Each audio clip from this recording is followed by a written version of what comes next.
Hormat bukan diperoleh dengan cara meminta, tapi dengan cara menjadi seseorang yang kehadirannya bernilai dan ketiadaannya terasa.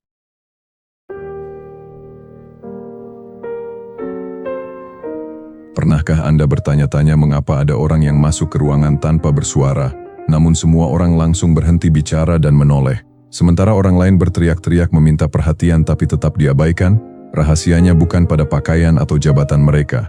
Rahasianya ada pada sebuah frame mental yang bergetar di frekuensi yang berbeda.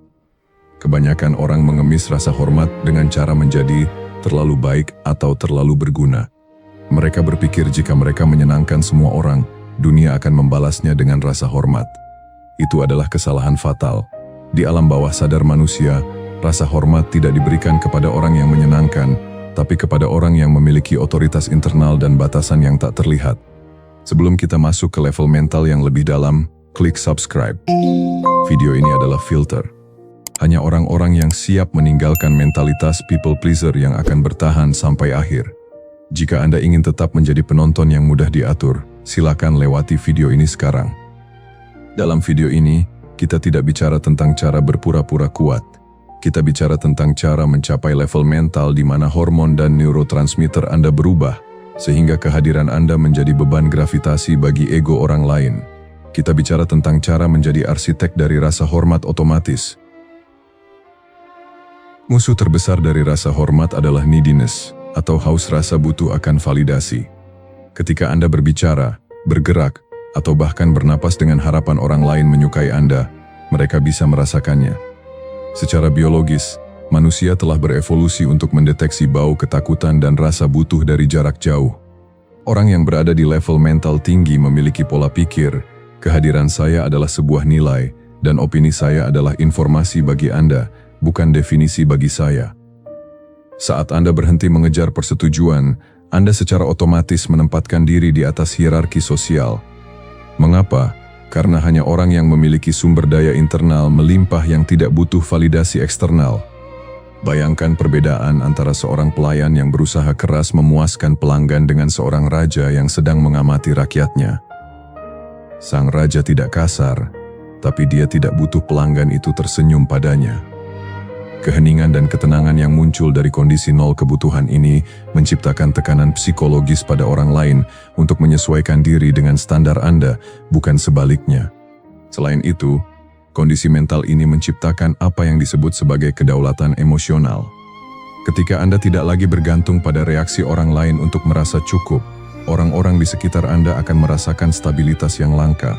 Ketidaktergantungan ini membuat mereka secara tidak sadar merasa bahwa Anda adalah sosok yang memiliki kendali penuh, sebuah kualitas pemimpin alami yang mengundang rasa hormat tanpa paksaan. Lain kali saat Anda bicara dengan orang penting, tahan kontak mata 1 detik lebih lama dari biasanya, dan jangan tertawa pada candaan mereka jika menurut Anda itu tidak lucu. Rasakan bagaimana kendali beralih ke tangan Anda. Rasa hormat lahir dari ketidakpastian ketersediaan. Seseorang yang selalu ada, selalu berkata iya, dan selalu bisa dihubungi, memiliki nilai pasar yang sangat rendah dalam psikologi sosial. Anda dianggap sebagai komoditas, bukan aset berharga. Level mental di mana orang hormat padamu adalah ketika mereka tahu bahwa Anda memiliki standar yang tidak bisa dinegosiasikan. Ketika Anda berkata tidak terhadap sesuatu yang melanggar nilai Anda sebenarnya sedang menggambar garis di pasir yang berkata, wilayah saya berakhir di sini, dan Anda dilarang masuk tanpa izin. Berikan like jika Anda pernah merasa menyesal karena berkata iya, padahal hati Anda ingin berkata tidak. Memberikan like di sini adalah langkah awal psikologis untuk mengakui bahwa Anda berhak memiliki batasan. Orang yang dihormati adalah orang yang berani kehilangan koneksi demi menjaga integritas. Paradoksnya, semakin Anda siap kehilangan seseorang demi harga diri Anda, semakin takut orang tersebut kehilangan Anda. Inilah yang disebut scarcity mindset yang diterapkan pada karakter diri. Kekuatan untuk menolak ini juga berfungsi sebagai sistem penyaringan bagi hidup Anda. Dengan berani berkata tidak, Anda secara aktif mengusir orang-orang parasit yang hanya memanfaatkan kebaikan Anda dan mengundang orang-orang yang memiliki kualitas tinggi ke dalam lingkaran Anda. Orang berkualitas tinggi tidak mencari pelayan, mereka mencari rekan sejajar yang memiliki prinsip yang kuat. Hormat tertinggi diberikan kepada mereka yang mampu tetap tenang saat badai emosi melanda.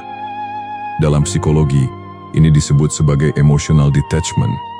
Ketika orang lain mencoba memicu kemarahan atau kesedihan Anda, dan Anda meresponsnya dengan observasi dingin, bukan reaksi emosional, atau Anda secara resmi memenangkan interaksi tersebut. Contoh, jika seseorang menghina Anda, alih-alih membela diri, yang merupakan tanda kelemahan, tatap mata mereka dengan tenang dan tanyakan, apakah kamu sedang mengalami hari yang buruk? Ini membalikkan beban emosional kembali ke mereka dan menunjukkan bahwa serangan mereka tidak cukup kuat untuk menembus kulit Anda. Ketidakterikatan berarti Anda tidak terikat pada hasil. Jika kesepakatan bisnis gagal, Anda tidak hancur. Jika seseorang pergi, Anda tidak memohon. Level mental ini mengirimkan sinyal kuat bahwa Anda memiliki dunia internal yang mandiri. Orang-orang secara alami ingin berada di dekat pusat gravitasi yang stabil seperti ini. Ketenangan di bawah tekanan ini secara biologis menunjukkan tingkat kortisol yang rendah dan kontrol prefrontal cortex yang tinggi. Secara naluriah, manusia melihat individu yang tetap logis di saat krisis sebagai sosok pelindung dan pemimpin. Inilah sebabnya mengapa detachment emosional bukan berarti Anda tidak peduli, melainkan Anda memiliki kekuatan untuk tidak dikendalikan oleh keadaan luar. Tulis di kolom komentar, saya adalah pusat gravitasi saya sendiri. Dengan menulis ini, Anda menanamkan sugesti ke alam bawah sadar bahwa Anda tidak lagi akan menjadi satelit bagi ego orang lain. Hormat otomatis tidak datang dari apa yang Anda lakukan, tapi dari siapa Anda saat tidak melakukan apa-apa. Level mental ini adalah tentang mencapai titik di mana harga diri Anda bersifat absolut, tidak fluktuatif berdasarkan cuaca sosial di sekitar Anda. Hormat bukan diperoleh dengan cara meminta, tapi dengan cara menjadi seseorang yang kehadirannya bernilai dan ketiadaannya terasa. Panis Albert Einstein. Ingat, dunia adalah cermin yang sangat akurat. Jika Anda masuk ke sebuah ruangan dengan mentalitas seorang budak yang butuh perintah, dunia akan memberikan Anda tuan. Tapi jika Anda masuk dengan mentalitas seseorang yang tahu nilainya tanpa perlu penjelasan, dunia akan menyingkir dan memberikan jalan bagi Anda. Perjalanan menuju level mental ini bukanlah perlombaan lari cepat, melainkan maraton transformasi identitas. Setiap kali Anda memilih untuk setia pada diri sendiri daripada menyenangkan orang lain, Anda sedang menyusun batu bata demi batu bata bagi takhta otoritas Anda. Jangan terburu-buru, namun jangan pernah berhenti melangkah. Praktikan keheningan strategis besok. Bicara lebih sedikit, dengarkan lebih banyak, dan jangan jelaskan keputusan Anda jika tidak diminta. Lihat bagaimana dinamika kekuatan di sekitar Anda mulai bergeser. Sampai jumpa di puncak pengaruh, dan salam tetap tenang.